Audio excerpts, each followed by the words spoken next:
प्रचार जिवें साडे बहुत वड्डे कहानीकार कुलवंत सिंह बिरक होरां ने कहा कि शायद तू प्रचार का काम लेना बिल्कुल इस तरह आ जिवें कोई हवाई जहाज अगे ढगे जो के उन्होंने तूड़ी ढोण वास्ते वरती।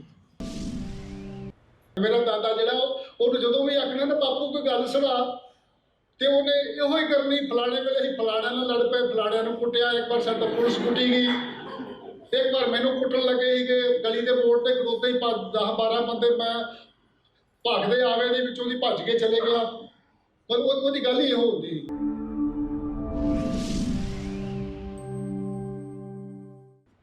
गल चलती पई सी लिटरेचर की, मैं कहानी लिखी, लंबी कहानी लिखी, पंजाब संकट बारे कहानियां लिखिया, रिश्तियां के बारे कहानियां लिखिया, बहुत कुछ लिखिया, इतिहास भी लिखिया, वार्ता भी लिखी। ते ਜਿਹੜੀਆਂ ਮੇਰੀਆਂ ਪਹਿਲੀਆਂ ਕਹਾਣੀਆਂ ਸੀ ਉਹਦੇ 'ਚ ਸੀ ਲੋਹੇ ਦੇ ਹੱਥ ਦੀਆਂ, ਉਹਦੇ ਸੀਗਾ ਕਿ ਜਿਹੜੀ ਵਿਚਾਰਧਾਰਾ ਸੀ ਉਹ ਅਗਰ ਭੂਮੀ ਜਾ ਜਾਂਦੀ ਸੀ, ਕਲਾ ਥੋੜੀ ਜੀ ਪਿੱਛੇ ਚਲੀ ਜਾਂਦੀ ਸੀ, ਕਿਉਂਕਿ ਮੈਂ ਸਮਝਦਾ ਸੀ ਕਿ ਜਿਹੜੇ ਸਿਆਸੀ ਵਿਚਾਰ ਨੇ ਇਹ ਅੱਗੇ ਆਉਣੇ ਚਾਹੀਦੇ ਨੇ। मेरी ये कोशिश होती सी, पर थोड़े समय बाद मैंने जो पढ़िया जानिया तो फिर मैंने लगा कि नहीं, कला होर होंदी, कहानी होर होंदी है, प्रचार होर होंदा।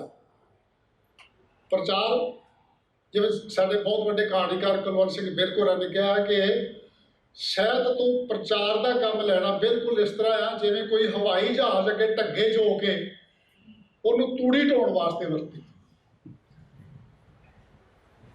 तो साहित्य का प्रचार बड़ा सूखम होता है, बहुत बरीकी वाला, तुहानूं पता ही ना लगे तुहाडे अंदर की पुराना टुट गया, जर्जरा टुट गया, नवा तुहाडे अंदर की जुड़ गया। बिल्कुल सहज वापरन वाली एक वर्तारा है, कला इसे का नाम है।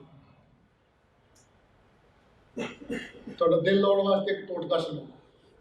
साढ़े पिंड बड़े मेले लगते हैं, क्योंकि तुहानूं दस्सिया बड़ियां हस्तियां हुई हैं, कभी किसी की याद, कभी किसी की याद दे विच।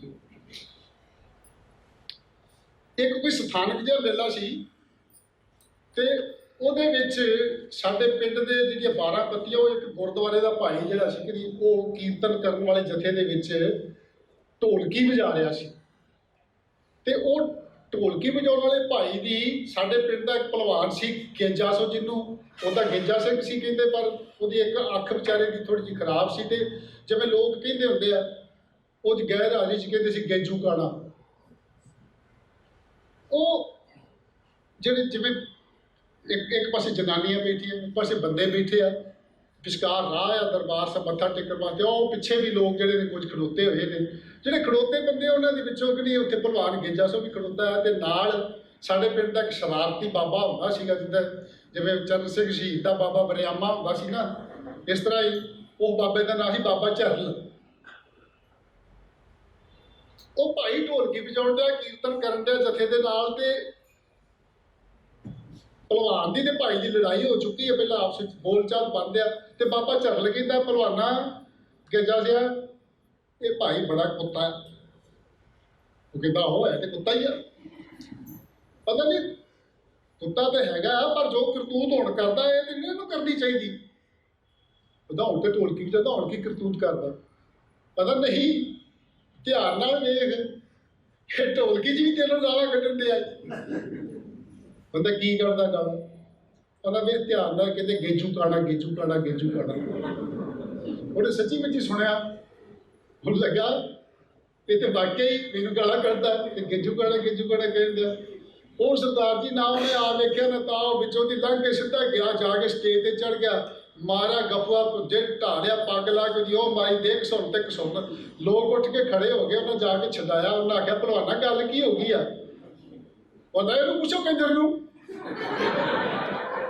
ਉਹ ਭਾਈ ਵਿਚਾਰਾ ਨਾਲੇ ਉੱਠ ਕੇ ਪੱਗ ਬੰਨ੍ਹੀ ਜਾਵੇ ਤੇ ਨਾਲੇ ਉਹ ਕਿਉਂ ਭਾਈ ਜੀ ਕੀ ਪਤਾ ਗੱਲ ਕੀ ਹੋਣੀ ਤੁਹਾਡੇ ਸਾਹਮਣੇ, ਪਹਿਲੇ ਢੋਲਕੀ ਵਜਾਉਣ ਡਿਆ, ਮੈਨੂੰ ਖੁਦ ਉੱਤੇ ਆ ਕੇ ਕੁੱਟਣ ਲੱਗ ਪਿਆ।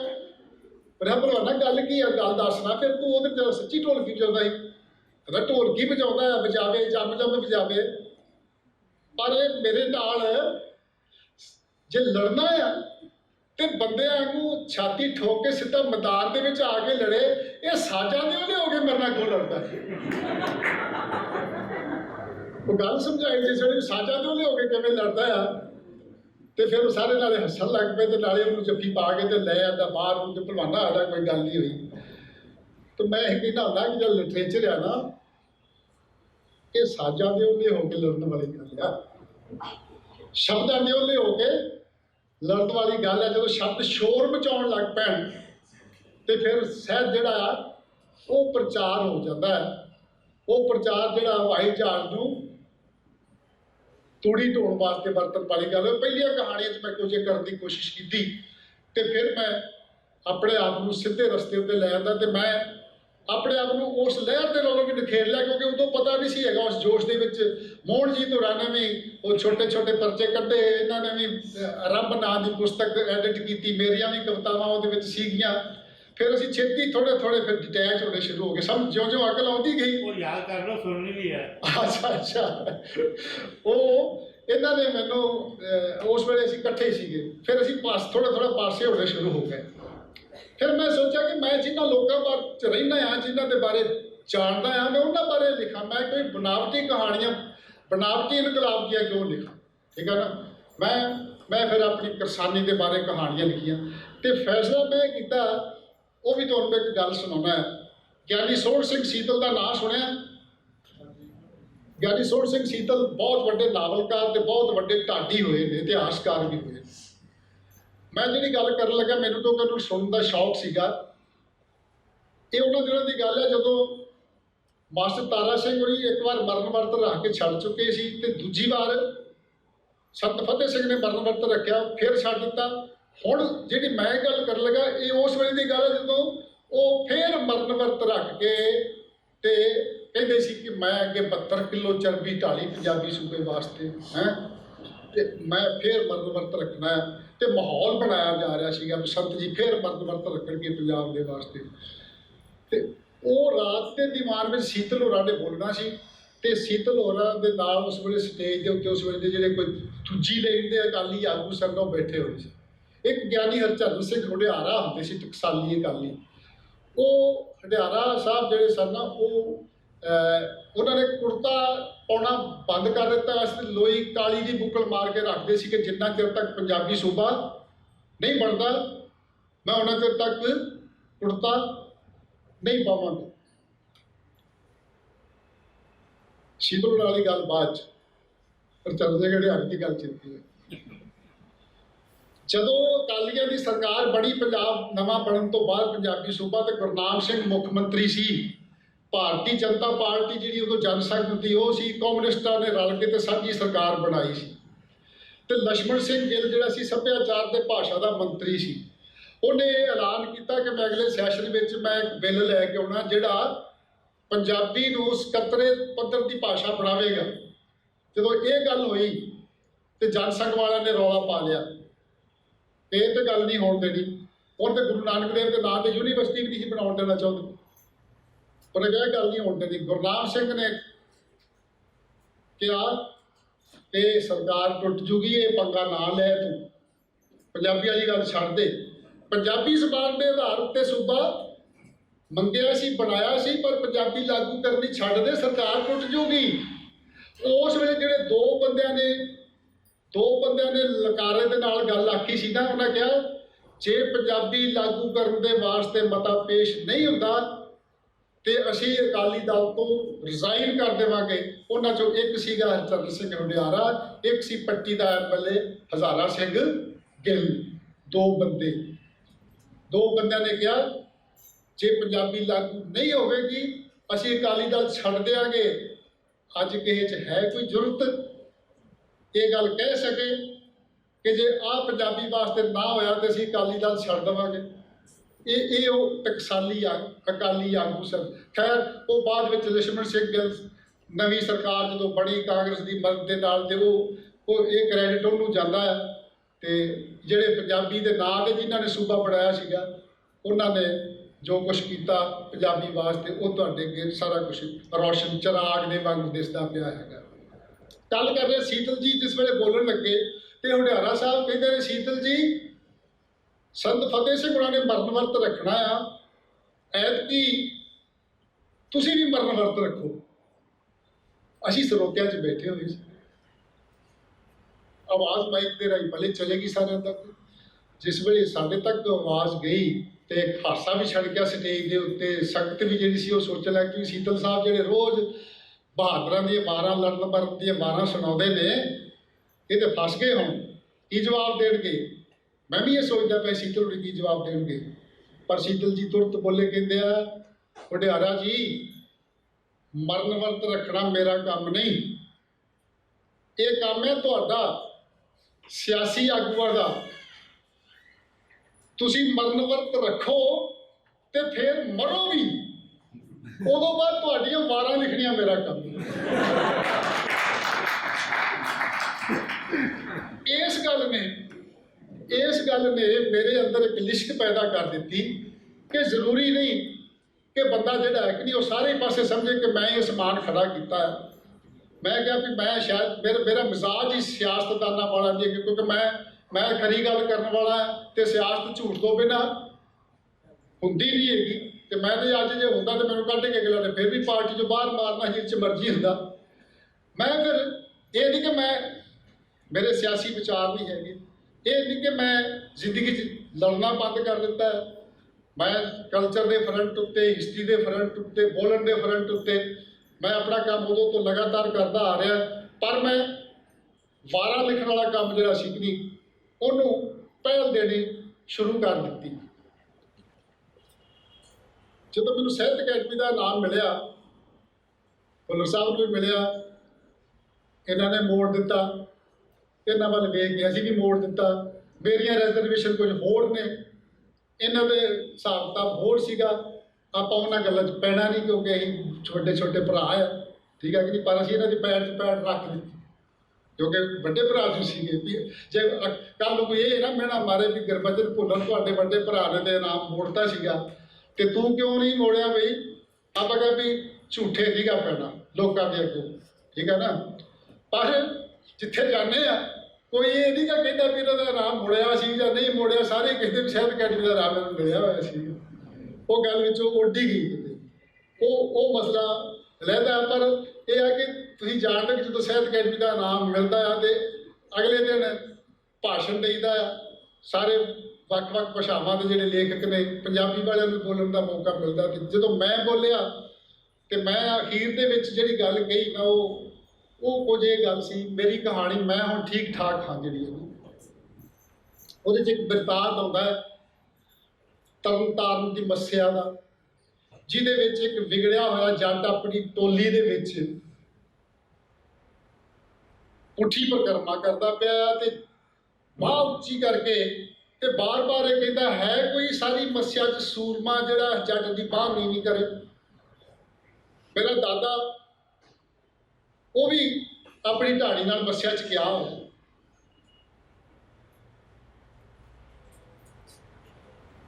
ਮੇਰੇ ਦਾਦੇ ਕੋਲ, ਮੈਂ ਦਾਦੇ ਦੀ ਗੱਲ ਨਹੀਂ ਸੀ ਕੀਤੀ ਤੁਹਾਡੇ ਨਾਲ। ਮੇਰਾ ਦਾਦਾ ਜਿਹੜਾ ਉਹਨੂੰ ਜਦੋਂ ਵੀ ਆਖਣਾ ਨਾ ਬਾਪੂ ਕੋਈ ਗੱਲ ਸੁਣਾ ਤੇ ਉਹਨੇ ਇਹੋ ਹੀ ਕਰਨੀ, ਫਲਾਣੇ ਵੇਲੇ ਅਸੀਂ ਫਲਾਣਿਆਂ ਨਾਲ ਲੜ ਪਏ, ਫਲਾਣਿਆਂ ਨੂੰ ਕੁੱਟਿਆ, ਇੱਕ ਵਾਰ ਸਾਡਾ ਪੁਲਿਸ ਕੁੱਟੀ ਗਈ, ਇੱਕ ਵਾਰ ਮੈਨੂੰ ਕੁੱਟਣ ਲੱਗੇ ਕਿ ਗਲੀ ਦੇ ਮੋੜ ਤੇ ਖਲੋਤੇ ਹੀ 10-12 ਬੰਦੇ, ਮੈਂ ਭੱਜਦੇ ਆਵੇ ਦੇ ਵਿੱਚੋਂ ਦੀ ਭੱਜ ਕੇ ਚਲੇ ਗਿਆ। ਪਰ ਉਹਦੀ ਗੱਲ ਹੀ ਇਹੋ ਹੁੰਦੀ। ਇੱਕ ਵਾਰ ਮੈਂ ਤਰਨਤਾਰਨ ਦੀ ਮੱਸਿਆ ਜਾਣ ਡਿਆ ਸੀਗਾ, ਮੈਂ 16 ਦੇ ਕੋਲ ਕਿਸੇ ਨਾਲ ਗੱਲੀ ਲੱਗ ਗਿਆ, ਮੈਂ ਆਪਣੇ ਡਾਂਗ ਦੇ ਉੱਤੇ ਤਿੱਲੇ ਵਾਲੀ ਜੁੱਤੀ ਟੰਗੀ ਸੀਗੀ ਤੇ ਮੈਨੂੰ ਉੱਥੋਂ ਜੱਟ ਨੇ ਕਿਸੇ ਨੇ ਪਾਣੀ ਲਾਇਆ, ਉਹ ਕਹਿੰਦਾ ਕਿੱਡਾ ਮੂਰਖ ਜੱਟ ਆ, ਜੁੱਤੀ ਸਿਰ ਤੋਂ ਤਾਂ ਕੀਤੀ ਹੋਈ ਸੋ। ਮੈਂ ਉਹਨੂੰ ਆਖਿਆ ਤੂੰ ਮਾਮਾ ਲੱਗਦਾ, ਜੁੱਤੀ ਮੇਰੀ ਸਿਰ ਮੇਰਾ ਤੂੰ ਕੋਲ ਲਾਓ।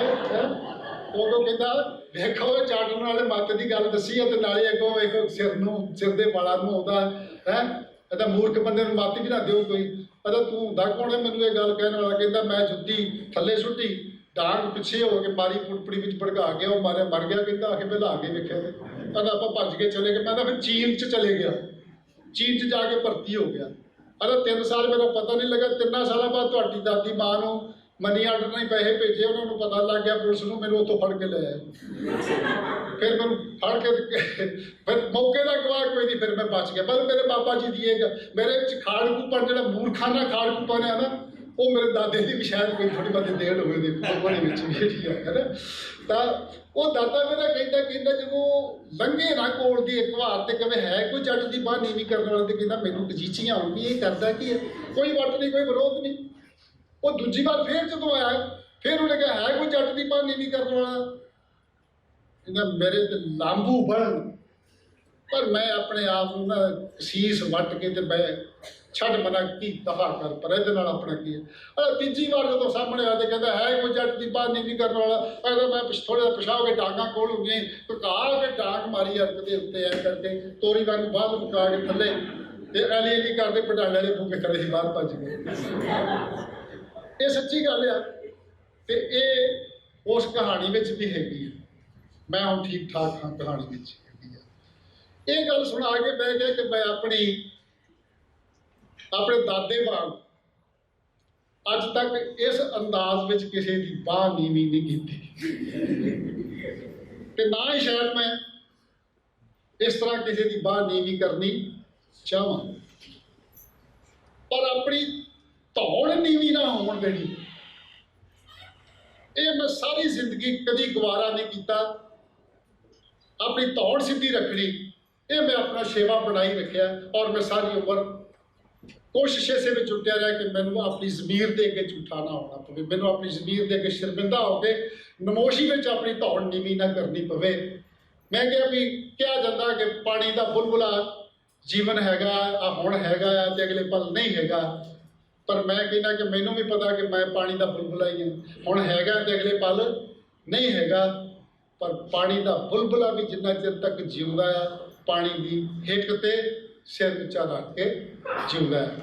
ਤੇ ਮੈਂ ਚਾਹੁੰਦਾ ਆ ਕਿ ਭਾਵੇਂ ਮੈਂ ਪਾਣੀ ਦੇ ਬੁਲਬੁਲੇ ਵਾਂਗ ਇੱਕ ਪਲ ਹੀ ਜੀਵਾਂ, ਪਰ ਆਪਣਾ ਸਿਰ ਉੱਚਾ ਚੁੱਕ ਕੇ ਜੀਵਾਂ, ਔਰ ਮੇਰਾ ਲਿਖਿਆ, ਮੇਰਾ ਬੋਲਿਆ, ਮੇਰਾ ਕੀਤਾ ਕੰਮ ਜਿਹੜਾ ਆ ਉਹ ਆਪਣੇ ਆਲੇ ਦੁਆਲੇ ਜਿਹੜੇ ਮੇਰੇ ਲੋਕ ਵਸਦੇ ਪਏ ਨੇ, ਜਿਨ੍ਹਾਂ ਦੀਆਂ ਨਮੋਸ਼ੀ ਵਿੱਚ ਧੌਣਾਂ ਚੁੱਕੀਆਂ ਹੋਈਆਂ ਨੇ, ਜਿਨ੍ਹਾਂ ਦੀਆਂ ਜ਼ਿੰਦਗੀਆਂ ਗਰਕਦੀਆਂ ਜਾ ਰਹੀਆਂ ਨੇ, ਕਾਸ਼ ਕਿਤੇ ਮੇਰੇ ਬੋਲ ਸੁਣ ਕੇ, ਕਾਸ਼ ਮੇਰੇ ਕਿਤੇ ਬੋਲ ਪੜ੍ਹ ਕੇ ਉਹਨਾਂ ਦੀਆਂ ਨਮੋਸ਼ੀ ਵਿੱਚ ਝੁਕੀਆਂ ਹੋਈਆਂ ਧੌਣਾਂ ਵਿੱਚ ਵੀ ਥੋੜ੍ਹਾ ਜਿਹਾ ਅਕੜਾ ਆ ਸਕੇ, ਉਹ ਆਪਣੀਆਂ ਧੌਣਾਂ ਸਿੱਧੀਆਂ ਖੜੀਆਂ ਕਰ ਸਕਣ।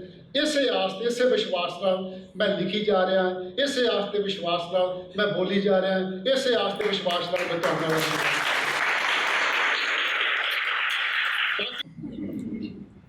ਖਾਲਸਾ ਕਾਲਜ ਲੈਲਪੁਰ ਮੈਂ ਜਲੰਧਰ ਪੜ੍ਹਾਉਂਦਾ ਸੀਗਾ ਤੇ ਡਿਪਾਰਟਮੈਂਟ ਅੱਗੇ ਸੀ ਤੇ ਇੱਕ ਮੇਰੀ ਕਲਾਸ BA ਦੀ ਜਿਹੜੀ ਸੀ ਕਿ ਉਹ ਲੱਗਦੀ ਸੀ ਕਾਲਜ ਦੇ ਗੇਟ ਦੇ ਕੋਲ ਮਹਾਰਾਜਾ ਰਣਜੀਤ ਸਿੰਘ ਬਲਾਕ, ਤੇ ਮੈਨੂੰ ਉਹ 100-150 ਗਜ ਨਾ ਡਿਪਾਰਟਮੈਂਟ ਤੋਂ ਤੁਰ ਕੇ ਆਉਣਾ ਪੈਂਦਾ ਸੀਗਾ।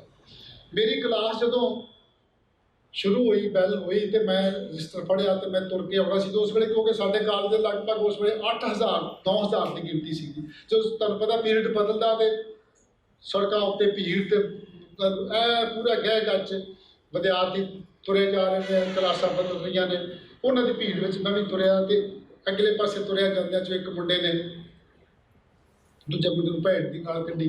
ਭੈਣ ਦੀ ਗਾਲ ਕੋਈ ਗਾਲ ਕੱਢਣ ਵਾਸਤੇ ਨਹੀਂ, ਉਹ ਹੀ ਮਤਲਬ ਚਾਅ ਨਾਲ ਗੱਲ ਕੋਈ ਹੋਰ ਕਰੀ ਤੇ ਭੈਣ ਦੀ ਗਾਲ। ਅੱਛਾ, 4 ਕਦਮ ਮੈਂ ਕਿਹਾ ਕਿਸੇ ਹੋਰ ਮੁੰਡੇ ਨੇ ਦੂਜੇ ਮੁੰਡੇ ਨਾਲ ਗੱਲ ਕਰਦਾ ਭੈਣ ਦੀ ਗਾਲ, ਫਿਰ 4 ਕਦਮ ਮੈਂ ਕਿਹਾ ਇੱਕ ਮੁੰਡੇ ਨੇ ਫਿਰ ਭੈਣ ਦੀ ਗਾਲ।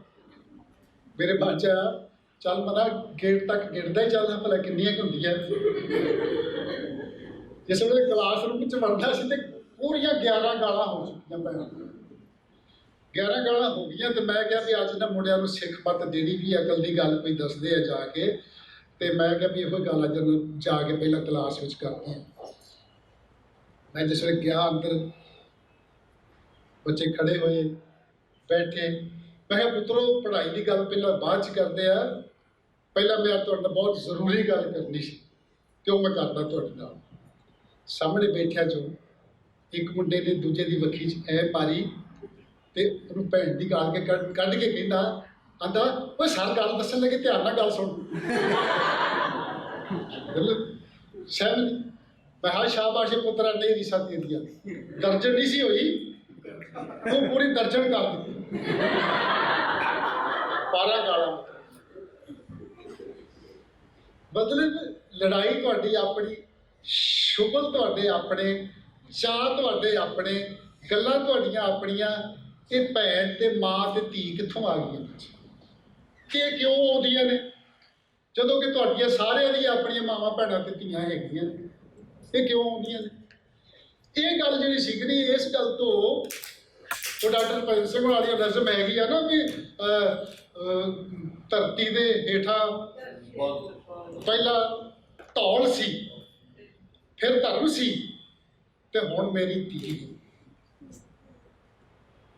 ਇਹ ਔਰਤ ਨੇ ਜਿਹੜਾ ਭਾਰ ਧਰਤੀ ਦਾ ਆਪਣੇ ਸਿਰ ਤੇ ਚੁੱਕਿਆ ਨਾ, ਇਹਦੇ ਬਾਰੇ ਮੈਂ ਉਹ ਜਿਹੜੀ ਸੰਵੇਦਨਾ ਸੀ ਨਾ, ਉਹ ਜਗਾਉਣ ਵਾਸਤੇ ਮੇਰੇ ਅੰਦਰੋਂ ਇੱਕ ਤਾਂ ਮੇਰੇ ਉਹ ਲਿਸ਼ਕ ਆਈ, ਜਿਹੜੀ ਕਹਿੰਦਾ ਦੋ ਗੁੱਤਾਂ ਵਾਲੀ ਗੱਲ। ਛੁੱਟੀਆਂ ਕੱਟਣ ਵਾਸਤੇ ਨਾਨਕੇ ਜਾਂਦੇ ਹੁੰਦੇ ਸੀ ਸਾਡੇ ਵੇਲੇ, ਤਾਂ ਤੁਹਾਡਾ ਤਾਂ ਪਤਾ ਤੁਸੀਂ ਜਾਂਦੇ ਕਿ ਨਹੀਂ ਜਾਂਦੇ, ਕਿੱਥੇ ਜਾਂਦੇ ਆ।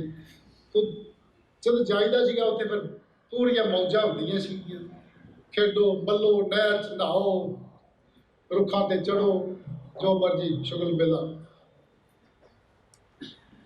ਮੈਂ 8ਵੀਂ 9ਵੀਂ 'ਚ ਪੜ੍ਹਦਾ ਸੀ, 8ਵੀਂ 'ਚ ਸੀਗਾ, ਅਤੇ ਇੱਕ ਸਾਡੇ ਭੈਣ ਸਕਿਆਂ 'ਚੋਂ ਲੱਗਦੀ, ਅਤੇ ਉੱਥੇ ਸਾਡੀ, ਕਿਉਂਕਿ ਉੱਥੇ ਸਾਰੇ ਉਹਨਾਂ ਸਮੇਂ 'ਚ ਨਾਨਕਿਆਂ ਵਿੱਚ ਜਿਹੜਾ ਮੈਂ ਵੱਡਾ ਦੋਹਤਾ ਸੀਗਾ, ਤੋਂ ਆਸੇ ਪਾਸੇ ਵਾਲੇ ਜਿੰਨੇ ਵੀ ਸੀ ਸਕੇ ਸੋਦਰੇ, ਸਾਰੇ ਹੀ ਮਾਮੇ ਹੁੰਦੇ ਸੀਗੇ, ਸਾਰੇ ਹੀ ਬਜ਼ੁਰਗ ਨਾਨੇ ਹੁੰਦੇ ਸੀ, ਸਾਰੀਆਂ ਹੀ ਨਾਨੀਆਂ ਹੁੰਦੀਆਂ ਸੀ, ਸਾਰੀਆਂ ਮਾਸੀਆਂ ਹੁੰਦੀਆਂ ਸੀਗੀਆਂ।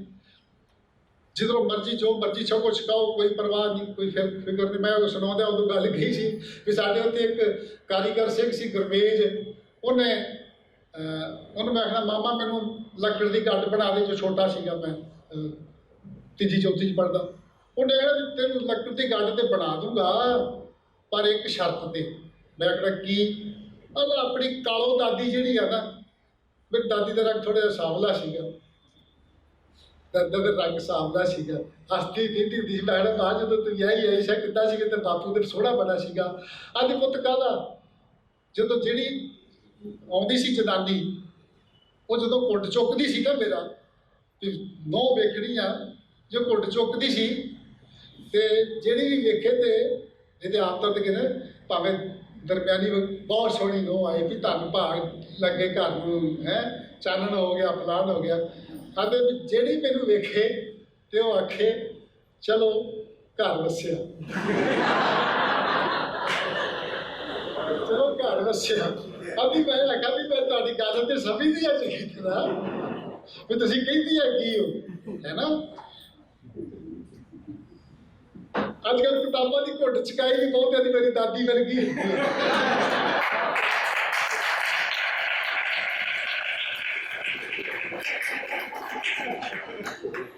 ਪਰ ਮੇਰੀ ਦਾਦੀ ਬਹੁਤ ਨਫੀਸ ਇਨਸਾਨ ਸੀ, ਐਡੀ ਖੂਬਸੂਰਤ ਔਰਤ।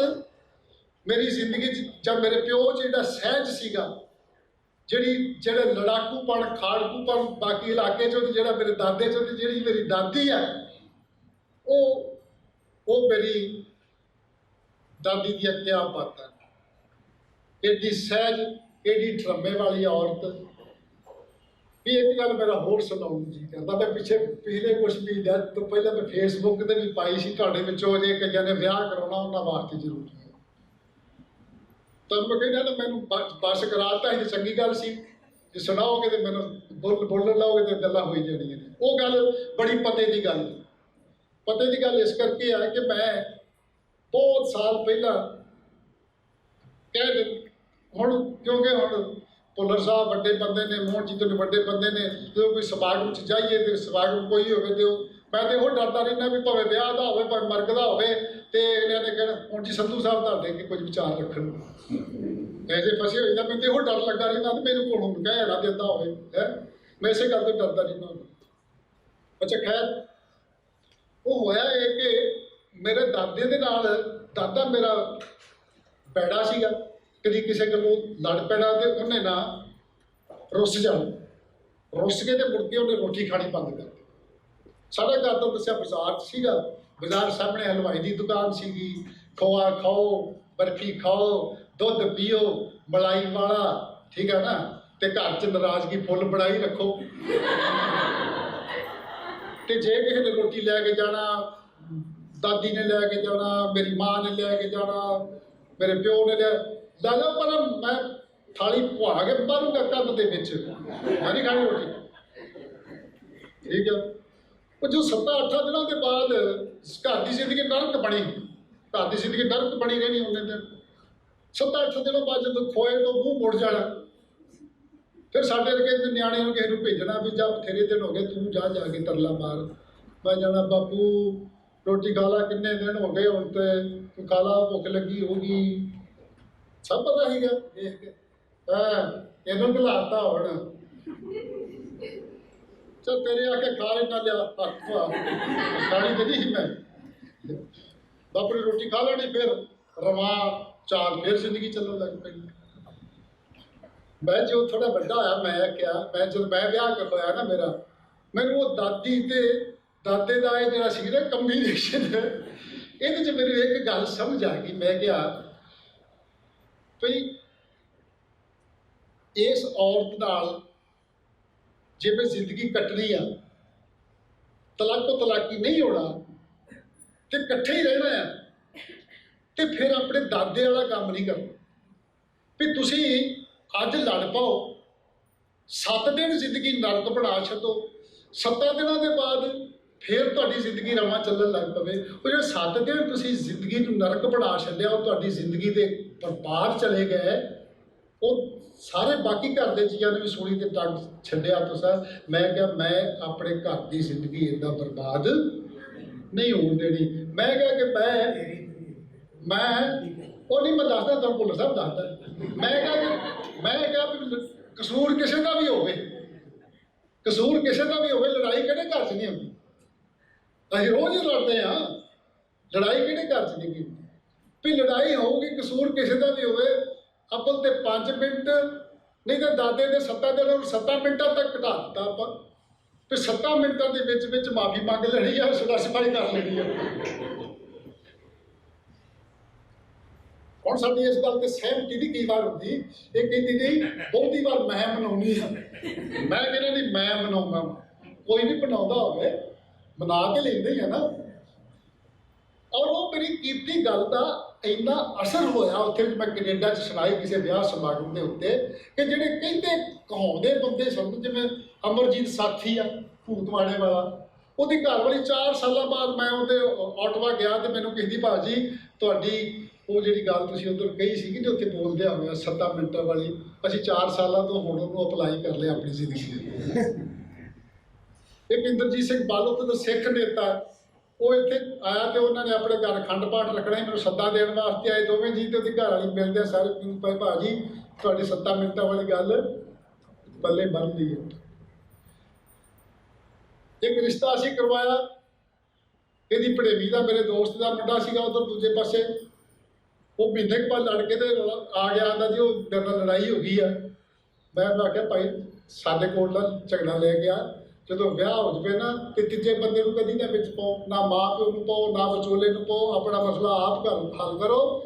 ਤੇ ਫਾਰਮੂਲਾ 7 ਮਿੰਟ। ਉਹ ਮੁੜ ਕੇ ਆਇਆ ਨਹੀਂ ਗਾ, 1.5 ਸਾਲ ਬਾਅਦ ਮਿਲਿਆ। ਮੈਂ ਕਿਹਾ ਕਿਵੇਂ ਆ? ਆਂਦਾ ਅੰਕਲ ਤੁਹਾਡਾ ਦਾ ਫਾਰਮੂਲਾ ਅਪਲਾਈ ਕਰ ਲਿਆ। ਠੀਕ ਹੈ ਨਾ। ਤਾਂ ਭਾਈ ਜਿਨ੍ਹਾਂ ਦਾ ਵਿਆਹ ਹੋਣਾ ਹੈ ਨਾ, ਇਹ 5 ਤੋਂ 7 ਮਿੰਟ ਵਾਲਾ ਫਾਰਮੂਲਾ ਦਾ ਉਹ ਚੇਤੇ ਰੱਖਣਾ ਵਾ। ਇਹ ਕਿਉਂਕਿ ਜ਼ਿੰਦਗੀ ਦਾ ਗੋਰਿਆ ਨਿਚੋੜ ਕੱਢਿਆ ਹੋਇਆ, ਇਹ ਐਵੇਂ ਕਿਵੇਂ ਗੱਲ ਨਹੀਂ ਜੀ ਹੈਗੀ। ਇਹ ਪ੍ਰਵਚਨ ਜਿਹੜਾ ਹੈ ਨਾ ਸੰਤਾਂ ਮਹਾਂਪੁਰਖਾਂ ਦਾ, ਇਹ ਚੇਤੇ ਰੱਖਿਓ ਗੱਲ।